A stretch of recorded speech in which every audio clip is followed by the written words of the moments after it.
हम लोग स्टार्ट करने जा रहे हैं बिल्कुल नया चैप्टर, जिसका नाम है chapter number 5, thermodynamics. The name of the chapter is thermodynamics. छोटा सा चैप्टर है लेकिन बहुत इंपॉर्टेंट है, आसान है लेकिन बहुत इंपॉर्टेंट है। सर चैप्टर नंबर क्या है? Chapter number 5। ओके स्टूडेंट्स, तो मैं आप सब लोगों को म्यूट कर रहा हूँ, फिर थोड़ी देर के बाद अनम्यूट करूंगा।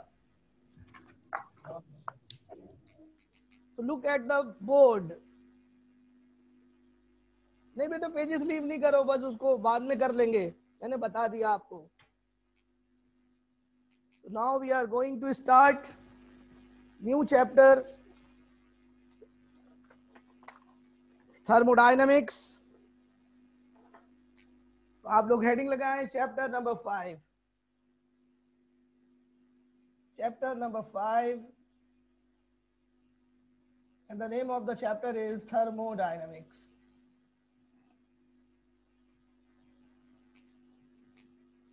स्टूडेंट्स, इस चैप्टर में सबसे पहले कुछ डेफिनेशंस आपने पढ़नी है, जिनका नाम है बेसिक टर्म्स।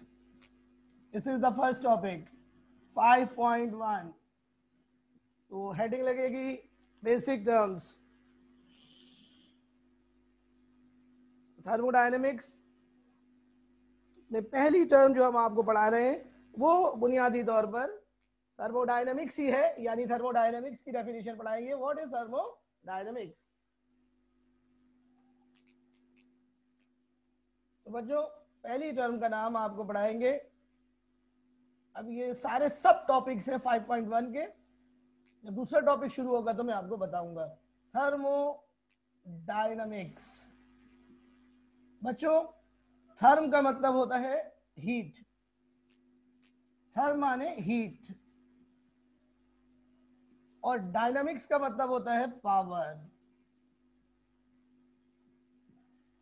तो थर्मोडायनामिक्स के लफ्जी मायने हुए हीट पावर। इसका मतलब है थर्मोडायनामिक्स का ताल्लुक हीट्स के साथ है, और हीट एनर्जी की एक फॉर्म है। बच्चों, thermodynamics is a branch of physical chemistry. Thermodynamics physical chemistry की ब्रांच है। बच्चों, फर्स्ट ईयर में जो केमिस्ट्री हम पढ़ रहे हैं वो फिजिकल केमिस्ट्री है। जो पूरे आपके 8 चैप्टर हैं वो फिजिकल केमिस्ट्री के हैं। तो thermodynamics is the branch of physical chemistry which deals with the study of energy changes or energy transformations occur during physical and chemical processes. Study of energy changes occur during physical and chemical processes. Based on law of conservation of energy. So this branch is based on a law called law of conservation of energy. The whole thermodynamic is based on this law. So this is the definition of thermodynamics.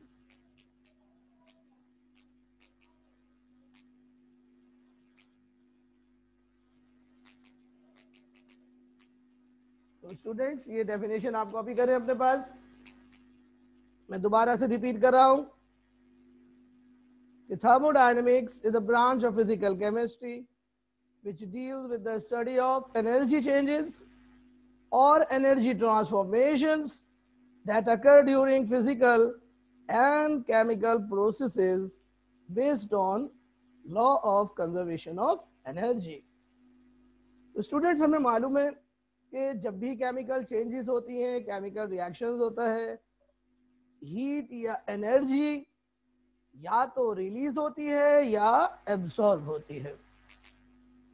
यानी बच्चों, जो heat release होती है या absorb होती है उसको हम एनर्जी चेंज कहते हैं। तो किसी भी प्रोसेस के दौरान, किसी भी केमिकल रिएक्शन के दौरान, किसी भी फिजिकल प्रोसेस के दौरान जो एनर्जी चेंजेस होती हैं उनको हम थर्मोडायनामिक्स में स्टडी करते हैं। Thermodynamics is a very vast branch of chemistry.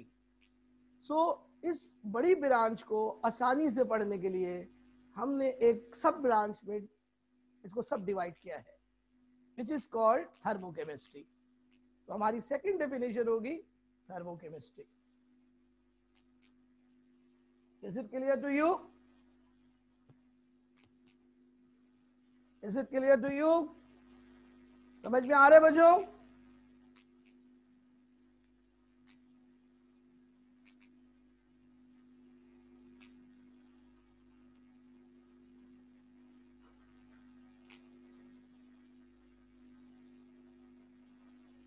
बेटा बोर्ड इतना ही है, ये छोटा बोर्ड है असल में।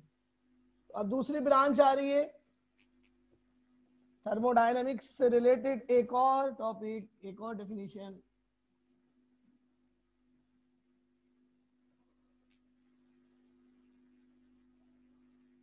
और इसका नाम है थर्मोकेमिस्ट्री।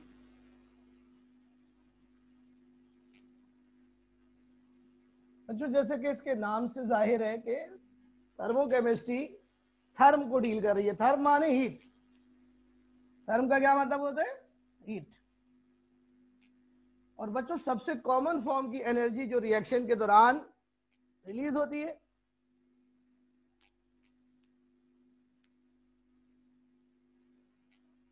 जी बेटा बेसिक टर्म्स की हेडिंग डालें मुझे, उसके बाद लिखिए। प्यारे बच्चों सबसे कॉमन फॉर्म जो रिएक्शन में होती है, जो रिलीज होती है या एब्सॉर्ब होती है, वो हीट है।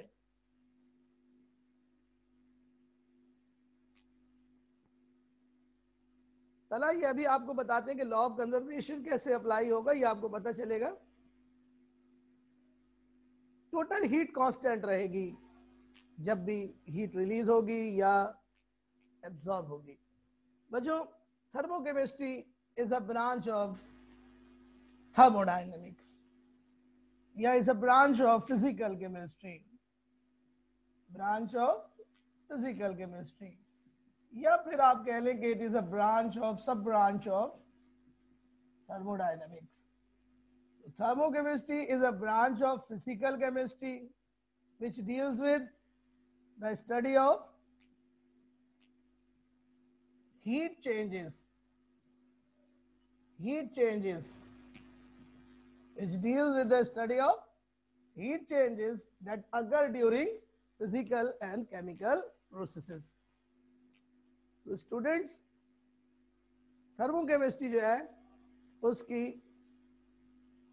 फिजिकल केमिस्ट्री की ब्रांच है जिसमें हम स्टडी करेंगे किसी भी केमिकल और फिजिकल प्रोसेस के दौरान होने वाली हीट चेंजेस को, क्योंकि हीट सबसे कॉमन फॉर्म की एनर्जी है जो कि किसी भी केमिकल रिएक्शन में निकलती है या एब्जॉर्ब होती है। Is it clear? इसको कॉपी करें, फिर मैं आपको और मजीद बताता हूं।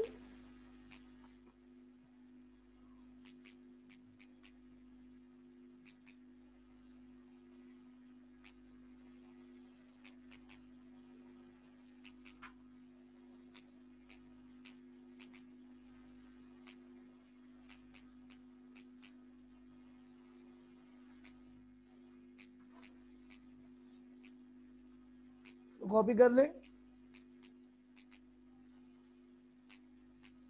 और अब हमारी अगली टर्म आ रही है बेसिक डेफिनेशंस में, और इसका नाम है थर्मोकेमिकल रिएक्शंस।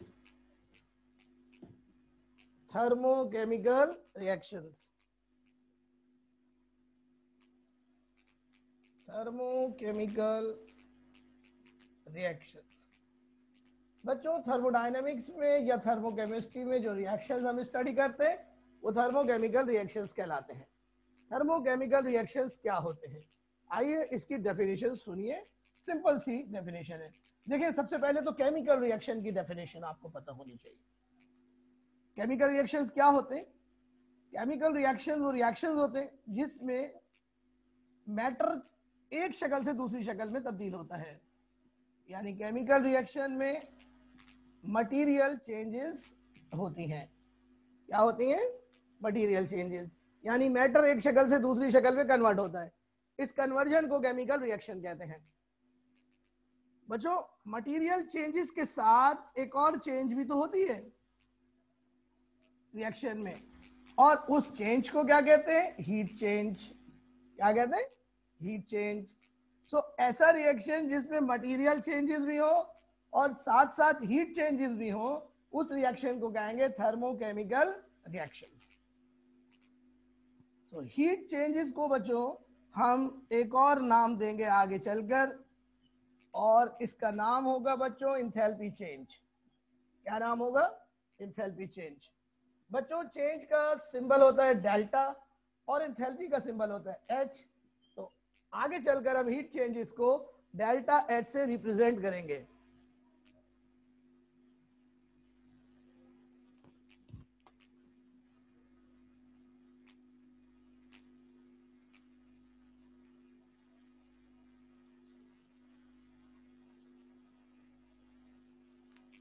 बेटा, किसी भी रिएक्शन में जो हीट चेंजेस होंगी, किसी भी रिएक्शन में जो हीट चेंजेस होंगी उनको हम एंथैल्पी चेंज कहेंगे, और इसका सिंबल होगा डेल्टा एच। अरे बच्चों, किसी भी बॉडी की जो टोटल हीट होगी उसको हम एंथैल्पी कहते हैं। ये हम आपको आगे चल के पढ़ाएंगे भी, लेकिन फिलहाल यहां तक ध्यान में रखें। थर्मोकेमिस्ट्री की स्टडी में थर्मोकेमिकल रिएक्शन हम स्टडी करते हैं। Yes, absolutely right. थर्मोकेमिस्ट्री में जो रिएक्शंस हम स्टडी करते हैं वो थर्मोकेमिकल रिएक्शंस कहलाते हैं।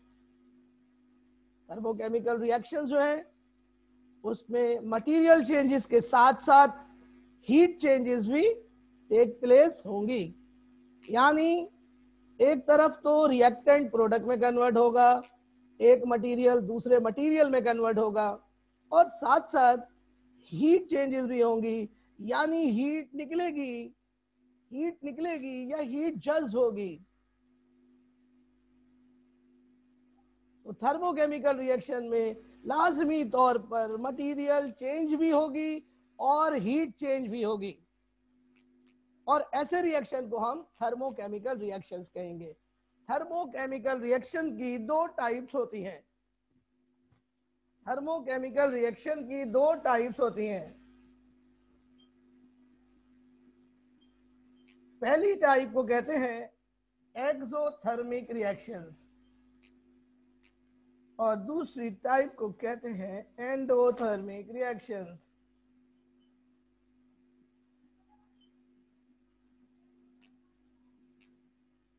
तो दो तरह के रिएक्शंस होंगे थर्मोकेमिकल। दो तरह के रिएक्शंस होंगे बेटा, एक्सोथर्मिक और एंडोथर्मिक। अगर हीट रिलीज होगी तो हम ऐसे रिएक्शन को कहेंगे एक्सोथर्मिक, और अगर हीट जज्ब होगी तो ऐसे रिएक्शन को कहेंगे एंडोथर्मिक।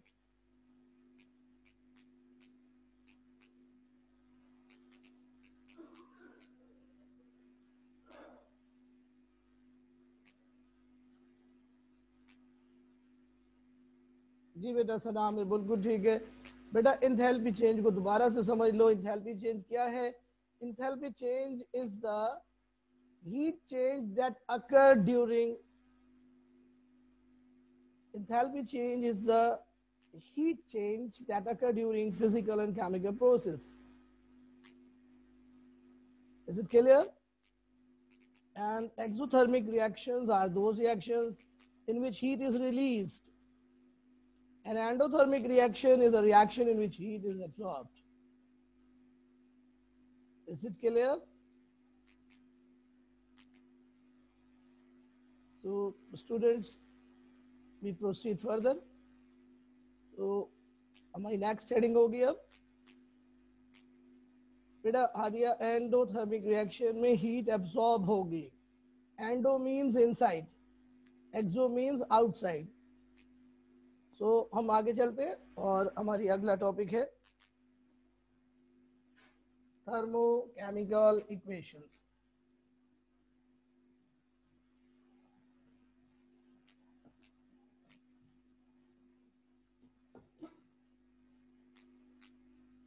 Thermochemical equations. बच्चों जैसा कि आपको पता है नॉर्मल इक्वेशंस होती है केमिकल इक्वेशंस, जो कि केमिकल रिएक्शन को शॉर्ट फॉर्म में जाहिर करती है।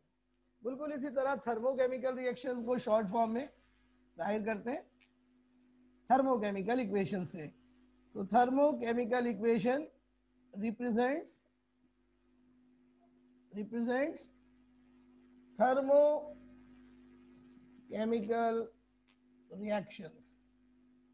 thermochemical reactions along with enthalpy change, यानी थर्मोकेमिकल इक्वेशन में हम डेल्टा एच भी मेंशन करेंगे, यानी जो भी वैल्यू होगी डेल्टा एच की वो हम मेंशन करेंगे। बच्चों डेल्टा एच की वैल्यू या तो पॉजिटिव होती है या नेगेटिव होती है। बच्चों डेल्टा एच की वैल्यू नेगेटिव होती है for exothermic reaction and negative होती है फॉर एक्सोथर्मिक एंड पॉजिटिव होती है for endothermic reaction. Is it clear to you? Hello, are you getting? Heat change समझ में आ रही है बेटा? डेल्टा एच जी बेटा सुनो, thermochemical equations are those reactions which represents thermochemical reaction along with their enthalpy change. Enthalpy change may be negative for exothermic and positive for endothermic. Is it clear?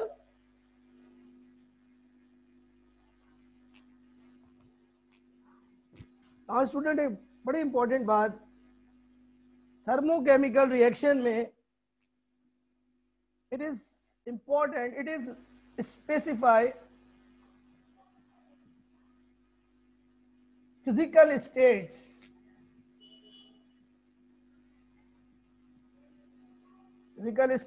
of reactants and products.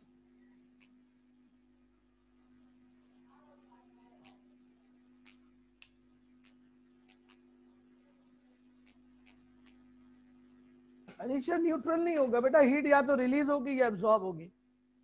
Students thermochemical equation में हमें reactant और product की physical state mention करनी होती है। हमें ये बताना होता है कि कौन सा रिएक्टेंट सॉलिड है, कौन सा लिक्विड है, कौन सा गैस है, कौन सा एक्वस है, ये हमें बताना होता है। अब सवाल ये ध्यान में आ रहा होगा आपके कि हमें क्यों बताना होता है? नॉर्मल इक्वेशन में तो हम फिजिकल स्टेट नहीं बताते। तो स्टूडेंट्स इसका रीजन ये है कि जो डेल्टा एच की वैल्यू है डिफरेंट फिजिकल स्टेट के लिए डिफरेंट होती है। यानी अगर एक ही सब्सटेंस लिक्विड फॉर्म में है, वही सब्सटेंस गैस फॉर्म में है और रिएक्शन में वो या तो यूज हो रहा है या कंज्यूम हो रहा है, तो उस सूरत में डेल्टा एच की वैल्यू लिक्विड के लिए अलग होगी, गैस के लिए अलग होगी। इसलिए हमें फिजिकल स्टेट मेंशन करना लाजमी होगा जब भी हम थर्मोकेमिकल इक्वेशंस शो करेंगे। और चूंकि थर्मोकेमिस्ट्री में हमने थर्मोकेमिकल इक्वेशन शो करनी है, तो हमें बेटा हमें फिजिकल स्टेट जो है वो हर सब्सटेंस की वो मेंशन करनी पड़ेगी। हाँ बेटा दानियाल, पॉजिटिव एंडो के लिए, नेगेटिव एक्सो के लिए। गैस के बाद लिखा है एक्वस, AQ एक्वस। और बच्चों तीसरी और बड़ी इंपॉर्टेंट बात आपको बताने जा रहा हूं, लास्ट पॉइंट होगा थर्मोकेमिकल इक्वेशन का, ये आप समझ लीजिए।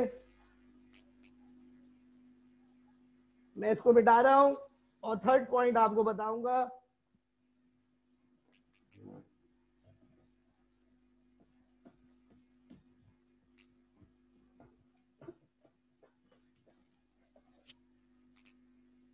स्टूडेंट्स थर्मोकेमिकल इक्वेशन में फ्रैक्शनल कोफिशिएंट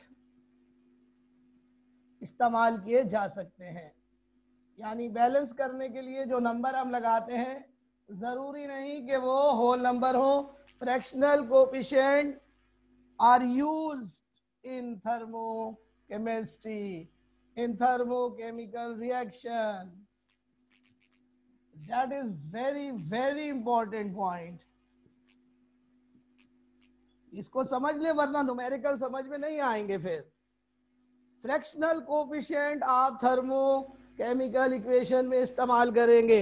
यानी आप इस्तेमाल कर सकते हैं कोएफिशिएंट जो के हो 1/2 या 3/2 या 5/2, यानी नंबर जो फ्रैक्शन में हो 7/2, कोई भी नंबर जो फ्रैक्शन में हो आप यूज कर सकते हैं थर्मोकेमिस्ट्री की थर्मोकेमिकल इक्वेशंस में। किस तरह से यूज करना है ये,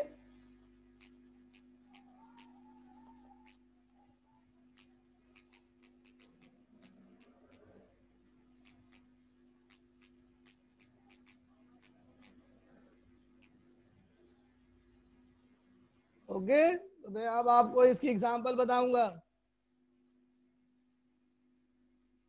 नहीं, विदाउट फ्रैक्शन भी यूज कर सकते हैं मोइजा, लेकिन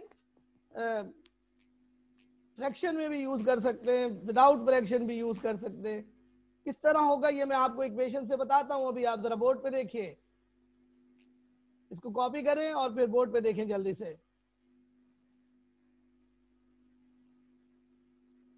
तो स्टूडेंट समझ में आ रहा है सबको? यस, सबको समझ में आ रहा है बेटा? ओके बेटा, okay, very good very good, nice. तो आओ बेटा मैं इसकी बैलेंसिंग आपको सिखाता हूं। Please come on the board. देखो बेटा थर्मोकेमिकल इक्वेशन की बैलेंसिंग कैसे होती है, देखो जल्दी से ऑन द बोर्ड। देखो इक्वेशन मैंने लिखी H2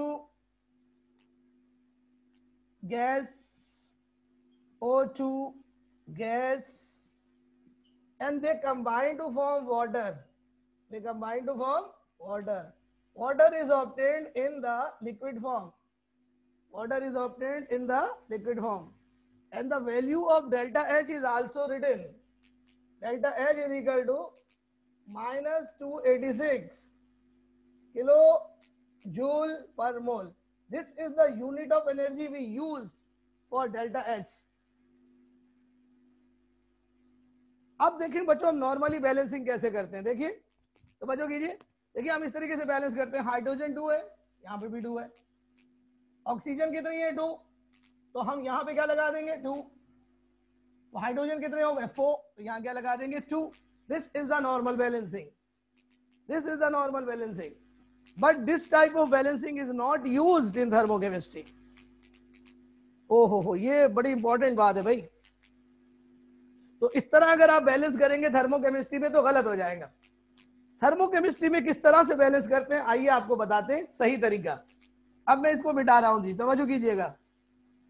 देखिए यहाँ पे गौर से एक बात नोट कीजिए कि ये जो हीट चेंज है ये किलो जूल पर मोल के लिहाज से लिखी हुई है। पर मोल का मतलब है पर मोल ऑफ प्रोडक्ट, यानी 1 मोल ऑफ प्रोडक्ट। यानी हमने थर्मोकेमिस्ट्री में इस तरह बैलेंस करनी है, बैलेंसिंग करनी है नॉर्मली कि जो प्रोडक्ट हो वो 1 मोल बने, प्रोडक्ट का 1 मोल बने। यानी हमें यहाँ पे 1 रखना है, यहाँ पे हमें 1 रखना है बेटा।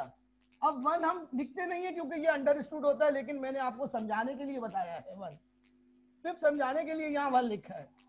तो अब मुझे यहाँ पे 1 करना है। अब देखिएगा हाइड्रोजन कितने हैं 2, यहाँ भी कितने 2, लेकिन ऑक्सीजन यहाँ राइट साइड पे 1 है और लेफ्ट साइड पे 2 है।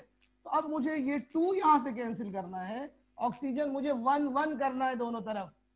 तो मैं यहाँ पे क्या लगाऊंगा 1/2 लगाऊंगा। क्या लगाऊंगा 1/2। 2 से 2 क्या हो गया कैंसिल हो गया, और ऑक्सीजन जो है वो हो गई 1, और यहाँ पर भी कितनी है 1।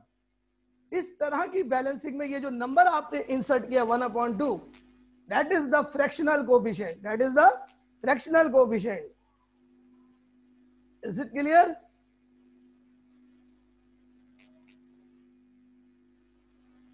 भाई हम क्यों नजर नहीं आ रहा हमारा? अब आ रहे? नजर आ रहे अब?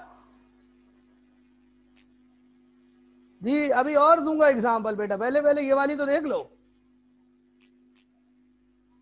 अब अगर इसी रिएक्शन में, ये रिएक्शन एक्सोथर्मिक है बेटा, अब इसी रिएक्शन में अगर मैं यहां पर गैसियस वाटर कर दूं, यहां पर मैं लिख दूं जी, क्या लिख दूं? जी, तो जो हीट रिलीज हो रही है उसकी वैल्यू है -242.8। आप देखें डेल्टा एच की वैल्यू चेंज हो गई क्योंकि स्टेट चेंज हो गई।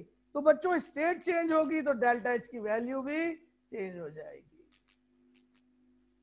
Is it clear to you?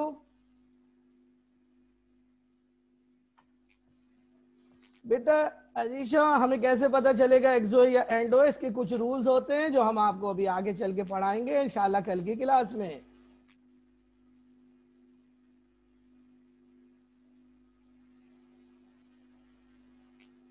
जी ईशा, मैं दोबारा से इसको मेंशन कर देता हूं, दोबारा से मैं इसको बैलेंसिंग सिखा देता हूं, गौर से देखिए। देखो मेरा बेटा, यहां पर हमने प्रोडक्ट का 1 मोल बनाना है हर सूरत में। तो अब लेफ्ट साइड पर जो चीज 1 नहीं हो रही है हम उसको 1 करेंगे फ्रैक्शनल कोफिशिएंट लगा के। ऑक्सीजन यहाँ पे 1 है, हाइड्रोजन 2 है, हाइड्रोजन 2 है बराबर है, ऑक्सीजन 2 है, यहाँ 1 है, ये बराबर नहीं है। तो बराबर करने के लिए हम लगाएंगे 1/2। 2 से 2 क्या हो गया? कैंसिल हो गया। एक और इक्वेशन देखिए, N2 gas plus H2 gas is equal to NH3 gas. Delta H की वैल्यू है -46.2 किलो जूल पर मोल। ये वैल्यू आप हर रिएक्शन की अलग होती है और हमें याद करनी होती है।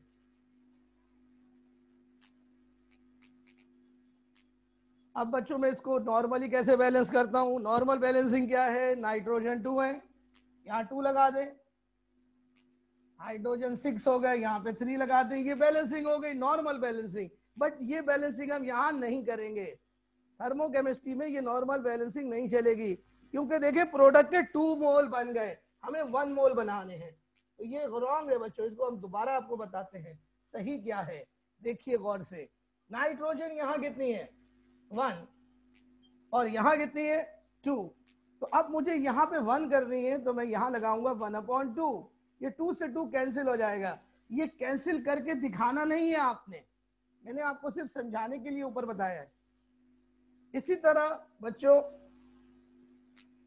हाइड्रोजन यहाँ पे 3 है और यहाँ पे 2 है, तो अब मुझे हाइड्रोजन 1/1 करना है दोनों तरफ। तो कैसे करेंगे? कैसे करेंगे? यहां से हाइड्रोजन मुझे निकालना है, गायब करना है। कैसे करूंगा? मैं यहां लगा दूंगा 3/2। 2 से 2 क्या हुआ? कैंसिल। हाइड्रोजन यहाँ 3 है, मुझे यहाँ 3 करना है, तो मैं क्या लगाऊंगा? 3/2। 2 से 2 कैंसिल हो गया, हाइड्रोजन कितने हो गए? 3। यहां पर भी कितने हैं? 3। और इक्वेशन क्या हो गई? बैलेंस हो गई। इस तरह हमने फ्रैक्शनल कोएफिशिएंट यूज किया। क्या यूज किया? फ्रैक्शनल कोएफिशिएंट, इक्वेशन को बैलेंस करने के लिए। हमें हमेशा 1 मोल ऑफ प्रोडक्ट बनाना है। जी बेटा डेल्टा एच की वैल्यू एक्सपेरिमेंट से निकलेगी, तो इसको कॉपी कर लें स्टूडेंट्स।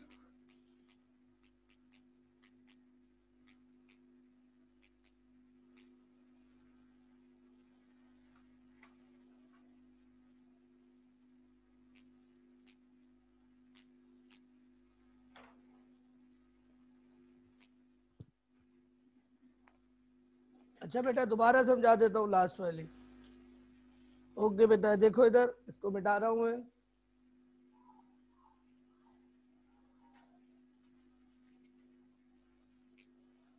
ये दोबारा से समझ लो बेटा। देखो बेटा नाइट्रोजन यहाँ पे कितनी है? 1, और यहाँ पे कितनी है? 2। अब मुझे यहाँ 1 करनी पड़ेगा, 1 करने के लिए मैं यहाँ 1/2 लगाऊंगा, 2 से 2 कैंसिल हो गया, तो नाइट्रोजन हो गई 1। हाइड्रोजन यहाँ पे 3 है, यहाँ पे 2 है, तो मैं यहाँ से 2 रिमूव करके 3 लगा दूं अगर ऊपर, तो ये मैं 3/2 करके हाइड्रोजन को 3 कर सकता हूँ। 2 से 2 कैंसिल, तो यहाँ 3 बच गया। इस तरह हाइड्रोजन 3 हो गए, और यहाँ पर भी हाइड्रोजन 3 थे। हाइड्रोजन कितने थे? 3। तो यहाँ पर भी कितने हो गए? 3। और इक्वेशन क्या हो गई? बैलेंस हो गई। यानी हर तरफ एटम जो है वो दोनों साइड के ऊपर बराबर हो गए। जी, बस आप यूं समझ लें कि नॉर्मली हम लोग रिएक्टेंट्स को बैलेंस करते हैं, रिएक्टेंट्स को बैलेंस करते हैं बेटा।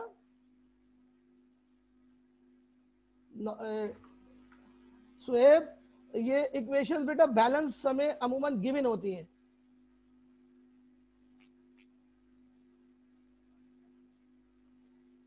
मोहित, वाटर लिक्विड का डेल्टा एच बेटा मैंने बताया 286 -286। तो बच्चों दो तरह का रिएक्शन थर्मोकेमिकल होता है जो हम आपको अब पढ़ाने जा रहे हैं, तो आप लोग हेडिंग लगा लें। ये स्टेट चेंज कर दी ना हमने, मतलब हमने लिक्विड वाटर को गैस में कन्वर्ट कर दिया Bisma.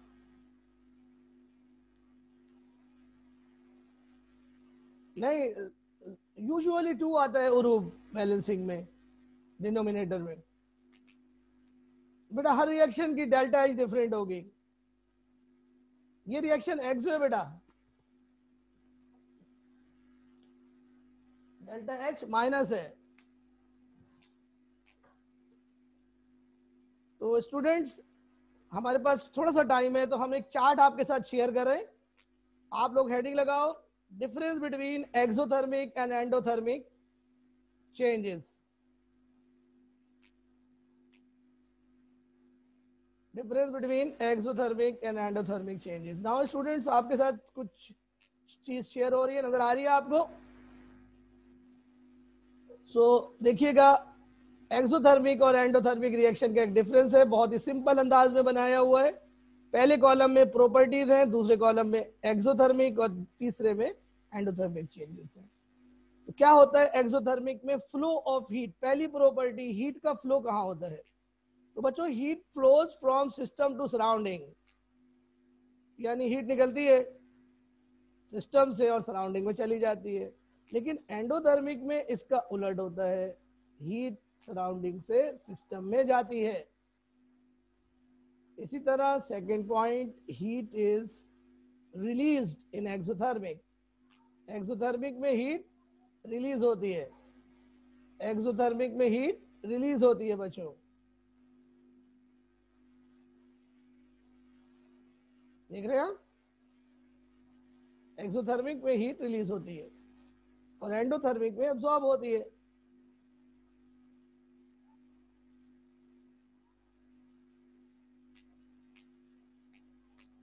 Heat is released in exothermic and heat is absorbed in endothermic.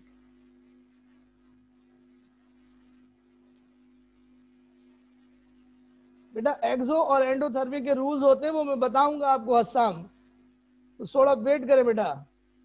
अभी पहले इस डिफरेंस को समझें बच्चों। जब हीट रिलीज होगी तो थर्ड पॉइंट सुने, टेम्परेचर ऑफ द सिस्टम क्या होगा? सिस्टम में से हीट निकली तो temperature of the system decrease हो जाएगा, लेकिन एंडोथर्मिक में राइज हो जाएगा, जिसके नतीजे में सराउंडिंग का टेम्परेचर क्या होगा जब हीट रिलीज होगी? यानी जो बर्तन जिसमें रिएक्शन हो रहा है उसका टेम्परेचर क्या होगा? यकीनी तौर पर वो राइज हो जाएगा सराउंडिंग का टेम्परेचर, लेकिन एंडोथर्मिक में सराउंडिंग का टेम्परेचर कम हो जाएगा। एक्सोथर्मिक में जो बर्तन होगा वो गर्म हो जाएगा, लेकिन एंडोथर्मिक में ठंडा हो जाएगा। इसी तरह बच्चों ये एक और पॉइंट है, इसको आप अभी फिलहाल पढ़ लें, बाद में इसको समझाएंगे कल। प्रोडक्ट की इंथैल्पी यानी एच एक्सो में कम होती है, एंडो में ज्यादा होती है, जबकि रिएक्टेंट की इंथैल्पी एक्सो में ज्यादा होती है, एंडो में कम होती है। इस तरह बच्चों जब हम डेल्टा एच निकालेंगे एक्सो का तो वो नेगेटिव आता है, और एंडो का पॉजिटिव आता है। कैसे आता है वो बताएंगे आपको। बच्चों ये 9वां पॉइंट बड़ा इंपॉर्टेंट है, strength of bonds in reactant and strength of bonds in product. ये 10th पॉइंट है। बच्चों रिएक्टेंट का बॉन्ड वीक होता है और एंडो में स्ट्रांग होता है, जबकि प्रोडक्ट का जो बॉन्ड होता है वो स्ट्रांग होता है एक्सो में और वीक होता है एंडो में।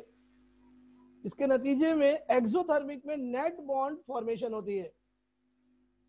साथ साथ लिखने की जरूरत नहीं है आपको, ठीक है, ब्लॉक कर दूंगा मैं आपको।